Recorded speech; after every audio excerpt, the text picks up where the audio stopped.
여러분, 오늘은 직접적으로 말씀드릴게요. 나는 복지 혜택 잘 받고 있으니까 괜찮아 하시는 분들, 그 생각 지금 당장 바꾸셔야 합니다. 왜냐고요? 제가 이 채널 하면서 진짜 많이 받는 연락이 뭔지 아세요? 갑자기 수백만 원을 뱉어내라는, 통고받았는데 어떡하냐는 거예요. 그것도 몇 년 전에 받은 돈을 말이에요.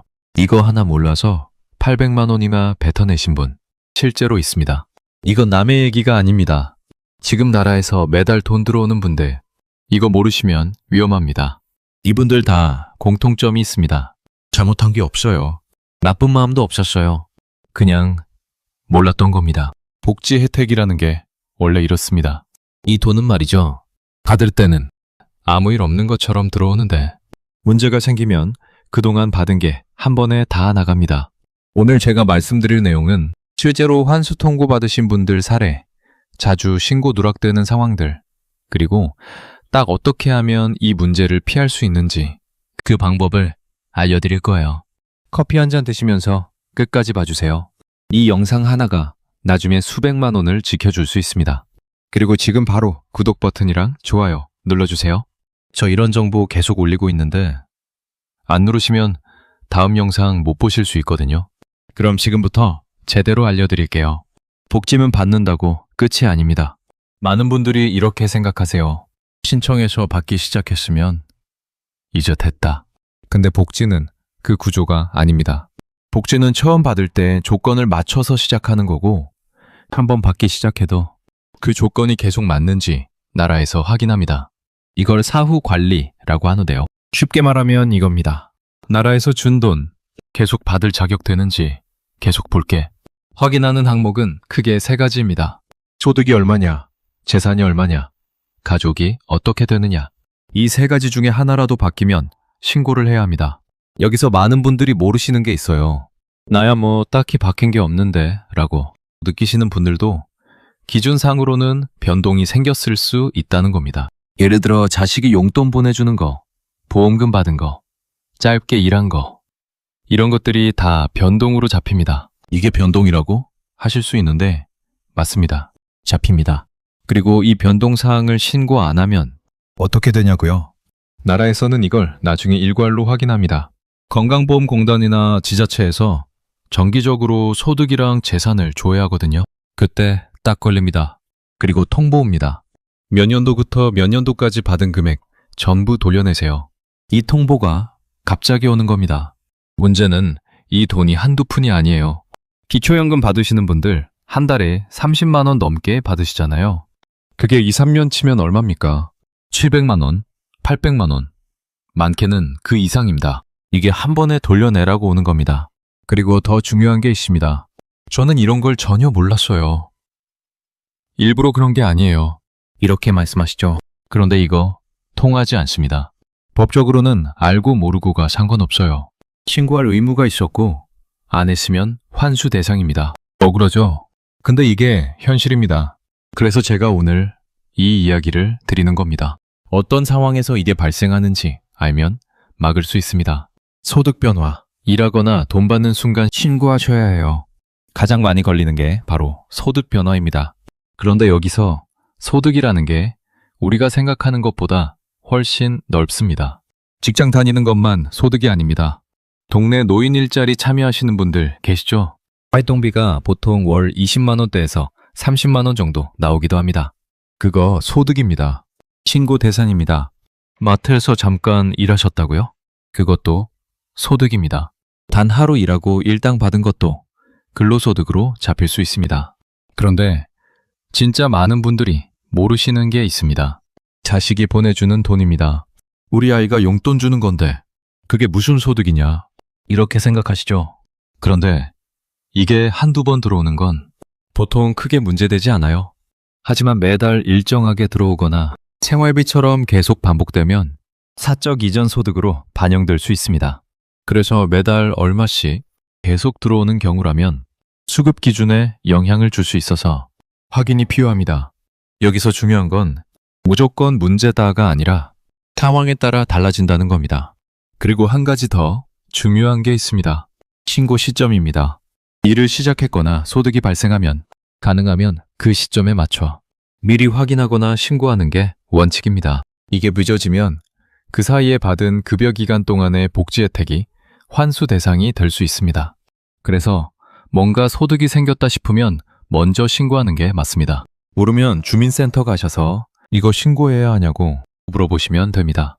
물어보는 건 아무 문제 없습니다. 이거 신고해야 하냐고요? 하고 물으면 담당 분들이 알려주십니다. 이미 일하고 계신데 신고를 못 하신 분들도 계실 거예요. 지금이라도 하셔야 합니다. 솔직히 말씀드리면 이걸 다 신고하고 사는 분들은 많지 않습니다. 그런데 중요한 건 지금 안 걸렸다가 아니라 나중에 확인되느냐입니다. 일시적으로 받은 돈은 문제없이 넘어가는 경우도 많지만 매달 반복되거나 금액이 크면 나중에 문제가 될 수 있기 때문에 확인이 필요합니다. 늦게라도 하는 게 안 하는 것보다 훨씬 낫습니다. 재산 변화.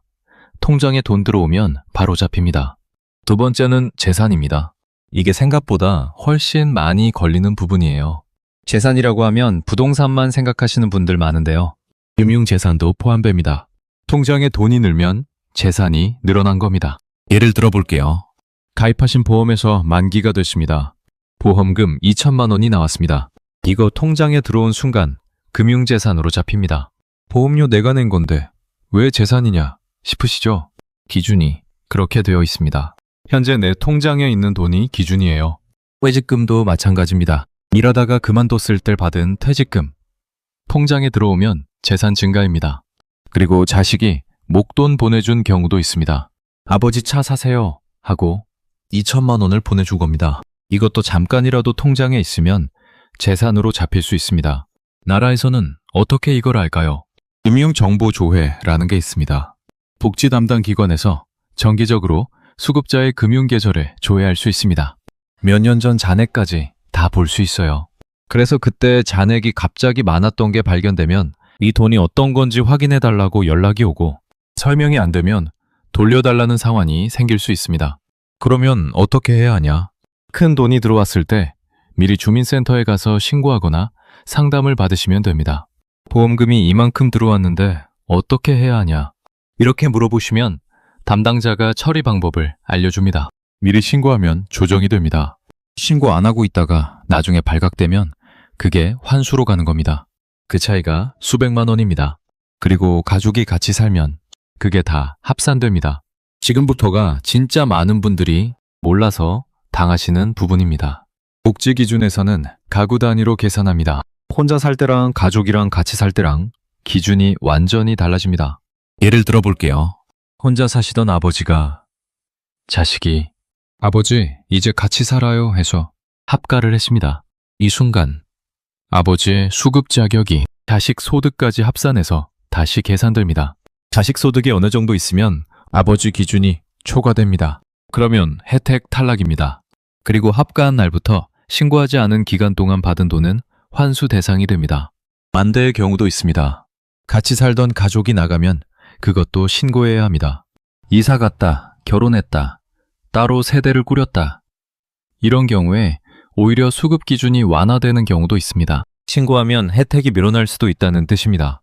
그래서 가족 구성이 바뀌었다 싶으면 무조건 주민센터 가셔서 확인하세요. 이런 상황인데 신고해야 하냐고 물어보시는 거 하나도 창피한 일 아닙니다. 이거 주민센터 가면 많이들 물어보시는 질문이에요. 그리고 한 가지 더 말씀드릴게요. 주소지를 옮기지 않아도 실제로 같이 살면 문제가 됩니다.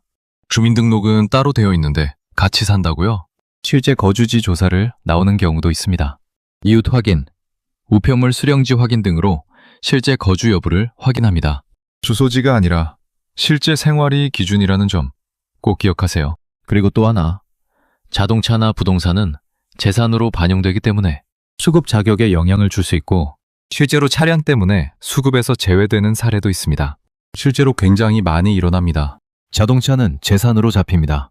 그것도 꽤 크게 잡힙니다. 일반적으로 자동차는 차량 가격 전체를 재산으로 봅니다. 그리고 그 재산 기준이 초과되면 탈락이고 그 사이 받은 돈은 환수입니다.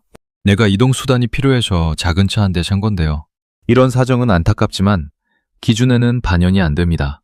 단, 예외가 있습니다. 장애인 차량이나 생업용 차량은 재산 산정에서 제외되거나 감면되는 경우가 있습니다. 그리고 오래된 차, 가격이 낮은 차는 영향이 덜할 수 있습니다. 그래서 차를 사기 전에 먼저 확인하는 게 중요합니다. 차량 구입 전에 수급에 영향이 있는지 미리 확인해 보시는 게 안전합니다. 탈락은 차 산 날부터 소급 적용되거든요. 부동산도 마찬가지입니다. 땅을 샀다, 건물 지분을 받았다, 상속을 받았다. 이 모든 게 재산 증가로 반영됩니다. 상속은 특히 본인이 원한 게 아닌 경우가 많죠. 부모님 돌아가시고 나서 집이 상속됐는데 어떻게 하냐고요? 이런 경우에도 신고를 먼저 하셔야 합니다. 상속받은 재산을 어떻게 처리할 건지에 따라 기준 적용이 달라질 수 있습니다. 무조건 탈락은 아닐 수 있어요. 그런데 신고 안 하면 나중에 전부 환수입니다. 환수 통보. 실제로 이렇게 옵니다. 환수 통보를 한 번도 안 받아보신 분들은 이게 어떻게 오는지 잘 모르세요. 실제 어떻게 진행되는지 말씀드릴게요. 보통은 조용히 진행됩니다. 건강보험공단이나 지자체에서 정기 조사를 합니다. 수급자들 소득, 재산, 가구 정보를 일괄로 조회합니다. 그때 이 사람 차가 생겼네? 이 사람 통장에 돈 많이 들어왔네. 이게 딱 잡힙니다. 그러면 담당자가 검토를 하고 부정수급 판단이 나면 통보가 옵니다. 이 통보가 처음에는 우편으로 옵니다. 땡땡 복지급여 부정수급 확인 통보. 이 편지 받으시면 굉장히 당황스러우세요. 거기에 이런 내용이 적혀 있습니다. 몇 년 몇 월부터 못 년 몇 월까지 수급액 땡땡땡만 원을 반환하시기 바랍니다. 금액이 크게는 수천만 원까지 나오기도 합니다.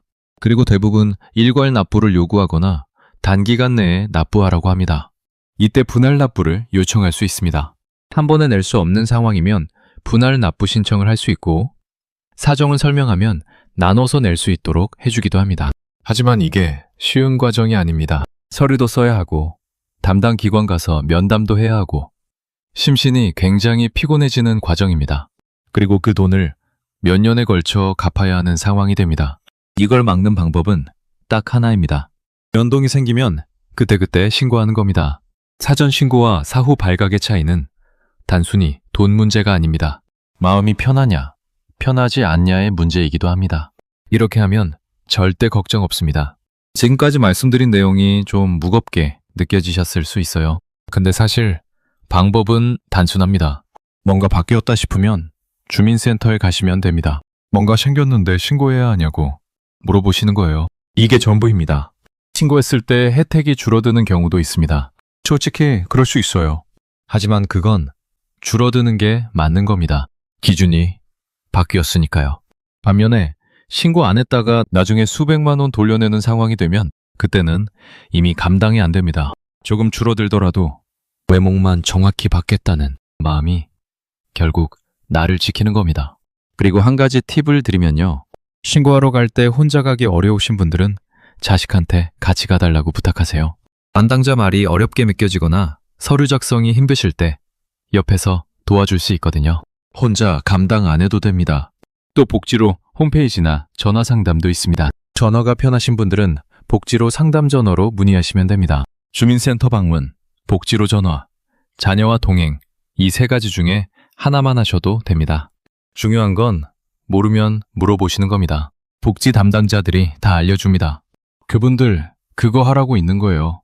부끄러운 일 하나도 아닙니다. 오늘 드린 내용을 마지막으로 정리할게요. 복지는 받기 시작한 게 끝이 아닙니다. 소득이 생기면 신고, 재산이 바뀌면 신고, 가족 구성이 달라지면 신고. 이 세 가지 기억하시면 됩니다. 신고가 귀찮은 게 아닙니다. 신고가 수백만 원짜리 보험입니다. 그리고 오늘 영상이 부모님 생각나셨던 분들은 꼭 보여드리세요. 이런 정보는 당사자보다 가족이 먼저 알고 챙겨드리는 게 훨씬 효과적입니다. 앞으로도 여러분들께 진짜 필요한 정보만 가져올게요. 구독이랑 좋아요 아직 안 누르셨으면 지금 눌러주세요. 다음 영상에서 뵙겠습니다. 지금까지 리치마마였습니다. 감사합니다.